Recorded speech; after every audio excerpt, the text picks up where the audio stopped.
അങ്ങനെ ഷാങ്ഹായിൽ മീറ്റിംഗ് ചേരുന്നു, ചൈനയിൽ മീറ്റിംഗ് ചേരുന്നു, അമേരിക്കയിൽ കടലിളകുന്നു. അതാണ് രസകരമായ വാർത്ത. അങ്ങനെയാണല്ലോ, ചില സ്ഥലത്ത് നടക്കുന്ന മീറ്റിങ്ങിൽ മറ്റ് സ്ഥലത്ത് ചങ്കിടിപ്പുണ്ടാവും. പണ്ട് അമേരിക്കയിൽ വൈറ്റ് ഹൗസിൽ മീറ്റിംഗ് നടക്കുമ്പോൾ ലോകത്താകെ ചങ്കിടിപ്പുണ്ടാവും.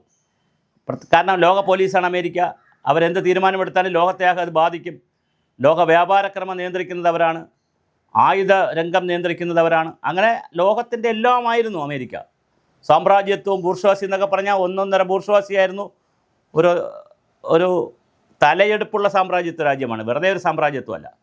ലോകത്തിലെ ഏത് രാജ്യത്തെയും ഭരിക്കുവാനും അങ്ങനെ എന്തെങ്കിലും ബഹളം ഉണ്ടാക്കിയാൽ യുദ്ധം ചെയ്ത് ആ രാജ്യത്തിനകത്ത് ആഭ്യന്തര കലാപം ഉണ്ടാക്കിയോ മറ്റ് രാജ്യങ്ങളിൽ നിന്ന് ഓരോ രാജ്യത്തെയും ആക്രമിച്ചൊക്കെ വലിയ അതീശത്വം നേടാൻ കഴിവുള്ളവരാണ് അമേരിക്കക്കാർ.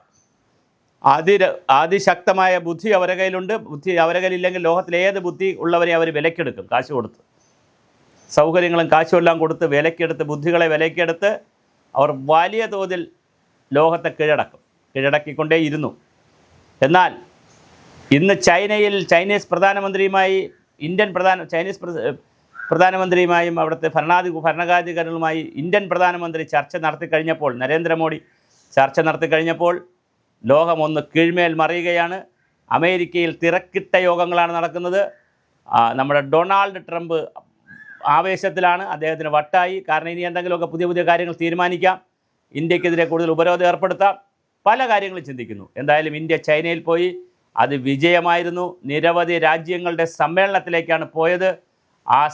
ആ കോൺഫറൻസിൽ ഇന്ത്യയും കസാഖിസ്ഥാനും ഉസ്ബെക്കിസ്ഥാനും അതുപോലെ റഷ്യയും ശ്രീലങ്കയും പാകിസ്ഥാനും എല്ലാവരും പങ്കെടുക്കുന്ന സമ്മിറ്റിലേക്കാണ്, ഉച്ചകോടിയിലേക്കാണ് പോയത്. അവിടെ വെച്ച് ചൈനീസ് പ്രധാനമന്ത്രിയുമായും ഇന്ത്യൻ പ്രധാനമന്ത്രി സംസാരിച്ചു. അതിൻ്റെ വാർത്തകൾ പുറത്തു വന്നിട്ടുണ്ട്. ഒരു പുതിയ ലോകക്രമം തന്നെ ലോകത്ത് രൂപപ്പെടുകയാണ്. ചൈന ഇന്ത്യ റഷ്യ ബന്ധത്തിലൂടെ വരുന്നു എന്നുള്ളതാണ് കേൾക്കുന്നത്. അപ്പോൾ ഇന്ത്യ റഷ്യ ബന്ധത്തിലൂടെ ലോകത്തിലാകെ സംഭവിക്കുന്ന വിഷയങ്ങളിൽ മാറ്റമുണ്ടാകാൻ സാധ്യതയുണ്ട്. 25% ഇന്ത്യക്കെതിരെ ഉപരോധം ഏർപ്പെടുത്തി, തീരുവ ഏർപ്പെടുത്തി. പിന്നെ അത് 50% ചില വിഷയങ്ങളിൽ 100% തീരുവ ഏർപ്പെടുത്തി, ടാക്സ് കൂട്ടി, ചുങ്കമേർപ്പെടുത്തി. 5.5 കോടി ആളുകളെ ലോകത്തിൻ്റെ വിവിധ ഭാഗങ്ങളിലേക്ക് കയറ്റിവിട്ടു.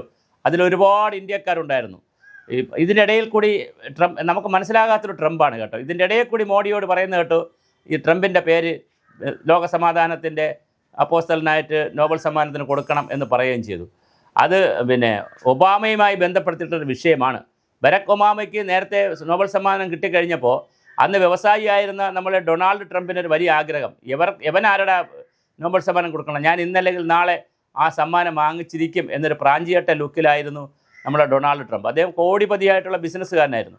അപ്പോൾ അദ്ദേഹം വീണ്ടും അധികാരത്തിൽ വന്നപ്പോൾ തീർച്ചയായിട്ടും അദ്ദേഹം ഈ ഒരു സ്വപ്നം, ഊണിലും ഉറക്കത്തിലും എപ്പോഴും എവിടെയെല്ലാം പോകൂ അപ്പോഴെല്ലാം പുള്ളിയുടെ ഉള്ളിൽ കിടക്കുന്നത് നോബൽ സമ്മാനം എന്നാണ്. ആ സമാധാനത്തിനുള്ള വേണവും താനും. പാകിസ്ഥാനിലെ കരസേന മേധാവിയെ കൊണ്ട് പറയിക്കുകയും ചെയ്തു. അവിടെ വിളിച്ച് ഇന്ത്യയിൽ ഓപ്പറേഷൻ സിന്ദൂറിൻ്റെ മീറ്റിങ്ങുകൾ നടക്കുമ്പോൾ അവിടെ വിളിച്ച് പാകിസ്ഥാൻ കരസേന മേധാവി അവിടെ വിളിച്ച് മേധാവിയെ കൊണ്ട് പറയിക്കുകയും ചെയ്തു. ഇസ്രായേലിൻ്റെ നെതന്യാഹുവിനെ കൊണ്ട് പറയിച്ചു എങ്ങനെയും നോബൽ സമ്മാനം വേണമെന്ന്. ഇന്ത്യയുടെ മോദിയോട് പറഞ്ഞു ഒന്ന് പറയാൻ. മോദി എന്തായാലും കേട്ടില്ല. മോദി പറഞ്ഞു എനിക്ക് ഇപ്പോൾ സൗകര്യമില്ല, നമുക്ക് ആലോചിക്കാം, നിങ്ങളെ വഴി നോക്കാൻ പറഞ്ഞ് നമ്മൾ പറഞ്ഞു വിട്ടു. പക്ഷേ എന്തായാലും അദ്ദേഹത്തിന് ഇതിൻ്റെ ഇടയിൽ കൂടി നോബൽ സമ്മാനം വേണം. പ്രാഞ്ചിയേട്ടനായി അദ്ദേഹവും നടക്കുന്നു. എന്തായാലും ചൈന ഇന്ത്യ ബന്ധം പുതിയ തലങ്ങളിലേക്ക് വളർന്നിട്ടുണ്ട്. അതിൻ്റെ കൂടെ റഷ്യയും കൂടെ വരുമ്പോൾ ഒരു ശാക്തിക ചേരി പുതിയതുണ്ടാവുകയാണ്. അപ്പോൾ ഏഷ്യൻ രാജ്യങ്ങളുടെ പുതിയ ശാക്തിക കൂട്ടായ്മ ഇന്ത്യ ചൈന റഷ്യ ബന്ധത്തിൽ വരുമ്പോൾ സ്വാഭാവികമായിട്ടും അമേരിക്ക കാലിളകും.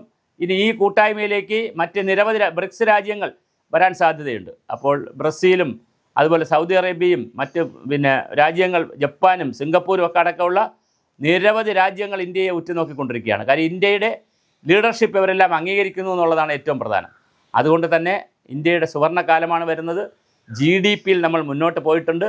പിന്നെ ഒരുപാട് ആക്ഷേപങ്ങളുണ്ട് ട്രംപുമായി ബന്ധപ്പെടുത്തി. ട്രംപിനെ സഹായിക്കാനാണ് GSTയുടെ പ്രശ്നങ്ങൾ തീരുവ കുറച്ചത്, ഇങ്ങനെയൊക്കെ ആക്ഷേപങ്ങൾ ഒരുപാടുണ്ട്. അപ്പോൾ ഇന്ത്യ ചൈന ഇത് നടക്കുമ്പോൾ ഇന്ത്യ ചൈന കരാറിന് എന്ത് സംഭവിക്കും, ബോർഡർ നമുക്ക് വിട്ടുതരുമോ, ഇങ്ങനെ ഒരുപാട് ചോദ്യങ്ങൾ ചോദിക്കുന്നുണ്ട്. ആ ചോദ്യങ്ങളെല്ലാം നിൽക്കുമ്പോൾ തന്നെ മഞ്ഞുരുകുകയാണെങ്കിൽ ഉരുകട്ടെ. എന്തായാലും പുതിയ യുഗം, പുതിയ ഇന്ത്യ. ആ ഇന്ത്യക്ക് നേട്ടമുണ്ടാക്കുന്ന പോലെ തന്നെ പുതിയ ലോകം, ആ പുതിയ ലോകത്തിൽ ഇന്ത്യയുടെ സ്ഥാനം ഒന്നാമതായി തന്നെ നിൽക്കും എന്നാണ് ഇപ്പോഴത്തെ കണക്കുകൾ നമ്മെ നയിക്കുന്നത്.